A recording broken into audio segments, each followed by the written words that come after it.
ഈശോ മിശിഹായിക്ക് സ്തുതിയായിരിക്കട്ടെ. വിസിറ്റേഷൻ സന്യാസിനി സമൂഹത്തിന്റെ സ്ഥാപകയായ വിശുദ്ധ ജെയിൻ ഫ്രാൻസിസ് ദെ ഷന്താളിന്റെ തിരുനാളാണിന്ന്. ബർഗൻഡറി പാർലമെന്റിന്റെ പ്രസിഡന്റ് ആയിരുന്ന ബെനീനിയം ഫ്രെമോട്ടീവിന്റെ രണ്ടാമത്തെ മകളാണ് 1573 ജനുവരി 25 ജനിച്ച ജെയിൻ. ബാല്യത്തിൽ തന്നെ അമ്മ മരിച്ചുപോയതിനാൽ അവളുടെ പിതാവാണ് എല്ലാ കാര്യങ്ങളും നോക്കി നടത്തിയിരുന്നത്.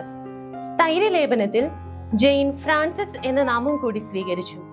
തന്റെ 20ാമത്തെ വയസ്സിൽ ഫ്രഞ്ച് സൈന്യത്തിലെ ഒരു പ്രധാന ഉദ്യോഗസ്ഥനായിരുന്ന ബാരൻ ദെ ഷന്താൾ അവളെ വിവാഹം ചെയ്തു. തികഞ്ഞ ദൈവഭക്തനായിരുന്നു ഷന്താൾ. തന്റെ കുടുംബാംഗങ്ങളും ജോലിക്കാരുമെല്ലാം ഞായറാഴ്ച വിശുദ്ധ കുർബാനയിൽ പങ്കെടുക്കണമെന്നും സന്ധ്യാനമസ്കാരം ചൊല്ലണമെന്നും അദ്ദേഹത്തിന് നിർബന്ധമുണ്ടായിരുന്നു. മതഭക്തനും യോഗ്യപുരുഷനുമായിരുന്നതിനാൽ ജെയിന്റെ കുടുംബജീവിതം സന്തുഷ്ടമായിരുന്നു. ദിനം പ്രതി ദീർഘസമയം അവർ പ്രാർത്ഥനയിൽ ചിലവഴിച്ചു. എന്നാൽ ഈ സന്തോഷം അധികകാലം നീണ്ടു നിന്നില്ല. ജെയിന് 28 വയസ്സുള്ളപ്പോൾ അവളുടെ ഭർത്താവ് ഒരു നായാട്ടുവേളയിൽ വെടിയേറ്റു മരിച്ചു. ഒരു ആൺകുട്ടിയും 3 പെൺമക്കളുമാണ് അവർക്കുണ്ടായിരുന്നത്. AD 1604 വിശുദ്ധ ഫ്രാൻസിസ് സെയിൽസ് ഡിജോണിൽ നോയമ്പുകാല പ്രസംഗത്തിനെത്തിയപ്പോൾ അവൾ അദ്ദേഹത്തെ ആദ്യമായി പരിചയപ്പെട്ടു.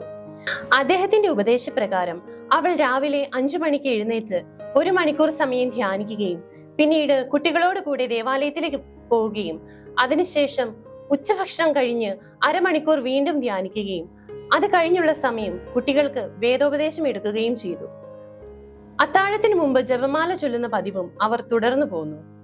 അങ്ങനെ കുറെ നാളുകൾക്ക് ശേഷം തനിക്ക് ഒരു സന്യാസ സഭയിൽ ചേരുവാൻ ആഗ്രഹമുണ്ടെന്ന് അവൾ വിശുദ്ധ ഫ്രാൻസിസിനെ അറിയിച്ചു. അദ്ദേഹം പരിശുദ്ധ കന്യകാമറിയത്തിന്റെ വിസിറ്റേഷൻ സഭ സ്ഥാപിക്കുകയും അത് നോക്കി നടത്തിക്കൊണ്ടു പോകുവാൻ ഉള്ള ചുമതല അവളെ ഏൽപ്പിക്കുകയും ചെയ്തു. ജെയിന്റെ പിതാവും അമ്മായിയപ്പനും അവളുടെ നീക്കത്തെ അങ്ങേയറ്റം എതിർത്തുവെങ്കിലും അവളുടെ സ്ഥിരത കണ്ട് അവർ സങ്കടത്തോടെ സമ്മതം മൂളി.